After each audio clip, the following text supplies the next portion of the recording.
நோயோட ஏன் வாழணும் அப்படின்னா, நோயோட வாழ்ந்தா தான், நீங்க வந்து உங்களுக்கு அன்பு, பாசமே இருக்காது. ஏன்னா, எப்போ பார்த்தாலும் உங்களுக்கு உங்க உடம்புல இருக்கிற நோயால நீங்க பாதிக்கப்படுவீங்க. அந்த வலி இப்போ தலைவலி வந்துச்சுன்னா, உங்களுக்கு அன்பு, பாசம்லாம் இருக்காது. ஒரு காய்ச்சல் வந்துச்சுன்னா, சுயநலம் தான் இருக்கும். நம்மள பத்தி, பிறர பத்தி நம்மளால கவலைப்பட முடியாது. ஒரு அன்பு, பாசங்கிறதே நோயாளிகள்ட்ட இருக்காது. நோய் வந்துச்சுன்னா, ஒரு நோய் வந்துச்சுனாலே அவங்களுக்கு ஒரு தாழ்வு மனப்பான்மை வந்துரும். நம்மள எல்லாரும் ஒதுக்குறாங்க. ஏன்னா, இப்போ ஒரு நோயாளி வந்து அவர்கிட்ட நெருங்க மாட்டாங்க. அவருடைய நோய் நம்மகிட்ட தொத்திக்கும். அல்லது அவருடைய நோய்வாய்ப்பட்டனால அவர் அருவருப்பானவராக பிறரது பார்வைக்கு தெரிவாரு. நம்மள ஒதுக்குறாங்க. அப்படிப்பட்ட அப்ப சந்தேகம், பயம், கோபம், தனிமைப்படுத்துகிறார்கள். தனிமைப்படுத்துகிறார்களோ நம்மை, அப்படிங்கிற அந்த இது. அப்புறம் நோய் வந்துச்சுன்னா, ஒரு தாம்பத்திய வாழ்க்கையில சிறப்பா செயல்பட முடியாது. இப்படிப்பட்ட பிரச்சனைகள் வரும்போது, நீங்க வந்து நல்லா உங்க தொழில்ல கவனம் செலுத்துவீங்க. உங்க தொழில், தொழில், தொழில்னு. ஏன்னா, உங்களுக்கு நீங்க உறவுமுறை பக்கமே வர முடியாது. உடம்பு ஆரோக்கியம் இல்லல்ல, நோய் வந்துருச்சுல்ல. அப்போ வந்து வாழ்க்கைய ஜாலியா என்ஜாய் பண்ணலாம். கணவன் மனைவியோட ஜாலியா என்ஜாய் பண்ணலாம், காதலிக்கலாம், அப்படின்னு ஓடலாம், மழையில நனையலாம். அதெல்லாம் முடியாது. மழையில நனைஞ்சா அவனுக்கு ஜலதோஷம் பிடிச்சுக்கும். ஒத்துக்காது. குளிரும், பயங்கரமா குளிரும். இந்த எதிர்ப்பு சக்தியே போயிடும். அப்ப பார்த்து பார்த்து சாப்பிடணும். பச்சை தண்ணிய குடிக்க முடியாது. வாழ்க்கைய அனுபவிக்கவே முடியாது. அப்ப நீ தனிமைப்பட்டுருவ. பிறரிடம் வந்து உன்ன நீ தனிமைப்படுத்திருவாங்க உன்னைய. அவருக்கு அவருக்கு உடம்பு சரியில்லங்க. அவருக்கு நோய். அதனால ஒண்ணும் சேர்த்துக்க மாட்டாங்க. அப்போ என்ன ஆகும் அப்படின்னா, உன் ஆராய்ச்சி நீ உன்னுடைய தொழில நீ சிறப்பா செய்யலாம். உன் தொழில நீ சிறப்பா செஞ்சுட்டே இருக்கலாம். உனக்கு நீ திரும்ப வாழ்க்கைய அனுபவிக்கலாம். நண்பர்களோட உறவுமுறை மேலே உனக்கு வெறுப்பு வந்துரும். மனிதர்கள் மேலே உனக்கு வெறுப்பு வந்துரும். அப்போ உனக்கு இருக்கிற ஒரே சந்தோஷம் என்னது? உன் தொழில். தொழில்ல நல்லா தீவிரமா இருக்கலாம். ஒரு வேலி. நீ அந்த அதாவது உறவுகளை நோக்கி முடியாது. வாழ்க்கைய அனுபவிக்கிறத நோக்கி முடியாது அப்படிங்கிற ஒரு வலுவான ஒரு மதில் சுவர் கட்டப்பட்டு விடும். அத தாண்டி உயரமான மதில் சுவர் இல்ல. ஏற கூட முடியாது அது. அது ஏறி இந்த பக்கம் வரவே முடியாது. அந்த மாரி ஒரு வளையத்துக்குள்ள சிக்கிப்ப. அப்போ எப்ப பார்த்தாலும் முழு நேரமும் தொழில், தொழில், தொழில்னு தான் யோசிப்ப. அப்போ தொழில்ல உனக்கு முன்னேற்றம் வரும். முன்னேற்றம் வரும். இப்ப பாருங்க, ஒரு நோயாளி வந்து அவர் எப்படி அவர் வாழ்க்கையில அந்த நோய் வந்து அவருக்கு தொழில் முன்னேற்றத்திற்கு காரணமாக அவரோட லட்சியத்தில் ஜெயிப்பதற்கு எப்படி காரணமா இருக்கு பார்த்தீங்களா? அப்ப நீங்க வந்து ஒருவேளை நீங்க ஆரோக்கியமா இருந்துட்டீங்கன்னு வச்சுக்கோங்க. உங்க உடம்புல நோய் இல்ல, உங்க உடம்புல ஃபிட்டா இருக்கீங்க அப்படின்னா, உங்களால தொழில்லலாம் வந்து ஒரு 8 மணி நேரத்துக்கு மேலலாம் வேலை செய்ய முடியாது. உடனே நண்பர்கள், கணவன், மனைவி, குழந்தைகள், அன்பு, பாசம், ஆடல், பாடல், விளையாட்டு, ஊர் சுத்துறது, அப்படிதான் நீங்க போயிடுவீங்க. உங்களால தொழில் தேவை. அதனால ஒரு 8 மணி நேரம் தான் உங்களால செய்ய முடியும். அதுக்கு மேல செய்ய முடியாது.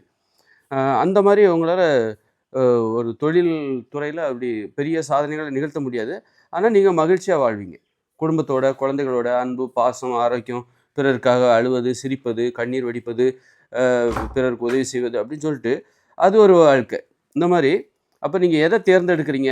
தொழில்ல சாதிக்கணும்னா, ஒரு நோயாளியா மாறி. ஏன்னா தொழில்னு யோசிக்கிறவங்களால உணவுல கட்டுப்பாடா இருக்க முடியும். ஏன்னா உணவு கட்டுப்பாடுங்கிறது ஒரு பெரிய சிந்தனை அது. உணவுல கட்டுப்பாடா அவங்களால இருக்க முடியாது. தொழில் டென்ஷன்ல என்ன கிடைக்குதோ அத சாப்பிடுவாங்க. தொழில் ரொம்ப டென்ஷன் ஏற்படுத்தும். அப்போ உங்களுக்கு வந்து நல்ல வெள்ளச்சீனி கலந்த டீய குடிச்சா உங்களுக்கு நல்ல மன ஆறுதல் கிடைக்கும். வெள்ளச்சீனி கலந்த டீ குடிக்கணும். அப்புறம் வந்து பஜ்ஜி, போண்டா அல்லது நல்ல பேக்கரி உணவுகள், கேக்கு, ஐஸ்கிரீம் இந்த மாரி சாப்பிட்டா, உங்களுக்கு தொழில்ல இருக்கிற அந்த டென்ஷனுக்கு இதெல்லாம் ரொம்ப ஆறுதல் தரும். அம் அந்த மாரி அதுவே நீங்க வந்து அம் ஆரோக்கியமா இருந்துட்டீங்க, நண்பர்கள் ஆரோக்கியமா இருக்கீங்க அப்படின்னாலே ஆரோக்கியமா இருக்கீங்கனாலே உணவு கட்டுப்பாடு இருந்தா தான் ஆரோக்கியமாவே இருக்க முடியும். கண்டதையும் சாப்பிட்டு ஆரோக்கியமாலாம் இருக்க முடியாது. நோய் இல்லாம இருக்கணும் அப்படின்னாலே உணவு கட்டுப்பாடு தேவை. அப்படி இருக்கும்போது உங்களுக்கு டென்ஷனே இருக்காது. எப்ப பார்த்தாலும் உறவுகளோட சந்தோஷமா ஆடி, பாடி, சிரிச்சு, மன்னிச்சு, சண்டை போட்டு மன்னிச்சு, திரும்ப சேர்ந்து இவ்வளோதான் வாழ்க்கை. டென்ஷனே இருக்காது. உங்களுக்கு டென்ஷனே இல்லாதப்ப, உங்களுக்கு கண்ட உணவுகளையும் சாப்பிட வேண்டிய அவசியமும் இல்ல. ஒரு வெள்ளச்சீனி கலந்த டீய குடிக்கணுங்கிற அவசியம் இல்ல. ஒரு ஐஸ்கிரீம் சாப்பிடணுங்கிற அவசியம் இல்ல. ஒரு பிரியாணி, சோறு இதெல்லாம் சாப்பிட்டா தான் உங்களுக்கு மன அழுத்தம் போகும் அப்படிங்கிற அவசியம் இல்ல. அதனால இப்படி இருவேறு துருவங்களாக நீங்கள் எந்த வாழ்க்கையை தேர்ந்தெடுக்கிறீர்கள் என்பது உங்கள் கையில் இருந்தாலும், எதிர்காலம் இனிமேல் பிறக்கக்கூடிய குழந்தைகள் மகிழ்ச்சியாக வாழ்வதையே நோக்கம் கொண்டவர்கள். வாழ்க்கையை அனுபவிக்கணும் அப்படின்னு நோக்கம் கொண்டவர்கள். அதனால தொழில்னு தியாகியா மகிழ்ச்சியான வாழ்க்கையை தியாகம் செய்கிறவர்களாக இனிமேல் பிறக்கக்கூடிய குழந்தைகள் இருக்க மாட்டாங்க. அதனால அவங்க என்ன பண்ணுவாங்க அப்படின்னா, ஒ ஒ இந்த வாழ்க்கைய அனுபவிக்கணும். அதுக்கு இந்த உடம்பு தான் மூலதனம். இந்த உடம்பு ஆரோக்கியமா இருக்கணும். நோய் வந்துறக்கூடாது. நோய் வருவதற்கு முன்பே தடுத்து விட வேண்டும். அப்பதான் இந்த வாழ்க்கைய அனுபவிக்க முடியும். அப்படிங்கும்போது, அப்போ உணவு கட்டுப்பாடு அவங்க கடைபிடிச்சே ஆகணும். கண்டதையும் தின்னு நோய வர வச்சுக்க கூடாது. அப்படின்னு உணவு கட்டுப்பாட கடைபிடிச்சே ஆகணும் அப்படின்னு சொல்லிட்டு, அவங்க உணவு கட்டுப்பாட கடைபிடிப்பாங்க.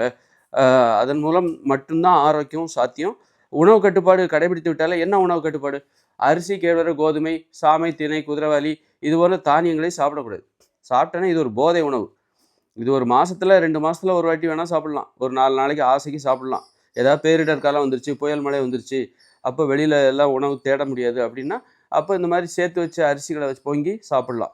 மற்றபடி நீங்கள் சாப்பிட்டீங்கன்னு வச்சுக்கோங்க, உங்களுக்கு சோம்பேறித்தனம் வரும், வன்முறை உணர்ச்சி வரும், நேசிக்க முடியாது, பேச்சுங்கிறது வராது. ஏன்னா இது ஒரு போதை உணவாச்சே. போதையை சாப்பிட்டா அவங்க எப்படி நல்லா பேசுவாங்க? அது மாதிரி பேச முடியாது, அன்பாக பேச முடியாது, வன்முறை உணர்ச்சி, சண்டைகள் வரும். இன்றைக்கி உலகத்தில் நடக்கிற சண்டைகளுக்கு எல்லாமே, போர்களுக்கு எல்லாமே இந்த அரிசி கேழ்வர கோதுமையை முழு நேர உணவாக சாப்பிட்றதுனால தான். இது ஒரு போதை உணவுன்னு தெரியாமலே, இது ஒரு ஊக்க மருந்து, அளவுக்கு அதிகமான வலிமை தருகிற ஒரு ஊக்க மருந்து போதை உணவு இது. அது தெரியாமல் சாப்பிட்டு தான் இப்படி நோய், அதோட பக்க விளைவுகள் தான் நோய். இந்த போதையால் ஏற்பட்ட பக்க விளைவுகள் தான் நமக்கு ஏற்பட்ட அந்த நோய்கள். அதனால் வந்து இதெல்லாம் தெரிஞ்சுக்கிட்ட நான் அடுத்து இனிமேல் வர ஜென்ரேஷன் எல்லாமே இந்த உணவுகளை சாப்பிடாமல் இருக்கிறதுல உறுதியாக இருப்பாங்க. சாப்பிட்டா வாழ்க்கையை அனுபவிக்க முடியாது. பேசுவது தான் வாழ்க்கையை அனுபவிக்கிறது. அறிவுபூர்வமான விஷயங்களை பேசுறது, அனுபவங்களை பேசுறது, அதில் தான் சிரிப்பு, சந்தோஷம், உறவுகளோட சந்தோஷம், இது எல்லாத்துக்கும் பேச்சு ஒரு மூலதனமாக இருக்குது. சும்மா சோத்துக்கு அடிமையாகி அதை சாப்பிட்டு பேசாமல் எல்லோரும் தனிமையில் உட்காந்துக்கிட்டு டிவியை பார்த்துட்டு மொபைல் ஃபோன் பார்த்துட்டு எல்லாம் பேசினா சண்டை தான் வரும். அப்போ அதெல்லாம் இப்போ வாழ்க்கை கெட்டு போயிடும். அப்போது மகிழ்ச்சியாக வாழணும் அப்படின்னா உறவுகள் தேவை, இந்த உடம்பு ஒரு மூலதனம். அப்போ அதெல்லாம் வந்துன்னா நமக்கு என்ன தேவை? உடல் ஆரோக்கியம் தேவை. உடல் ஆரோக்கியத்துக்கு உணவு கட்டுப்பாடு தேவை. உணவு கட்டுப்பாடுனா அரிசி, கேழ்வரகு, கோதுமை இது போன்ற உணவுகளை ஒரு மாதத்தில் ஒரு 4 நாள் மட்டும் தான் சாப்பிடணும். உணவு கட்டுப்பாட்டுக்கு விடுமுறை விட்டுட்டு ஒரு மாதம் 4 நாள் மட்டும் அரிசி, கேழ்வரகு, கோதுமையை விரும்பிய போதெல்லாம் சாப்பிட்டு திரும்ப உணவு கட்டுப்பாட்டுக்கு வந்துடணும். சாப்பிடவே கூடாது அப்படின்றது இல்லை, ஏன்னா அதுலேயும் ஒரு சுவை இருக்குது அப்படிங்கிறதுக்காக ஒரு 4 நாளைக்கு சாப்பிட்லாம். ஆனாலும் திரும்ப வந்துருவாங்க மனுஷங்க. மகிழ்ச்சியாக வாழ தெரிந்த மனிதர்கள் மீண்டும் வந்து இதான் எதிர்காலம், இப்படி தான் எதிர்காலம் வரப்போகுது. தற்போதுள்ள இயந்திர அறிவியல் உலகம் ஃபெயிலியர் ஆக போகுது.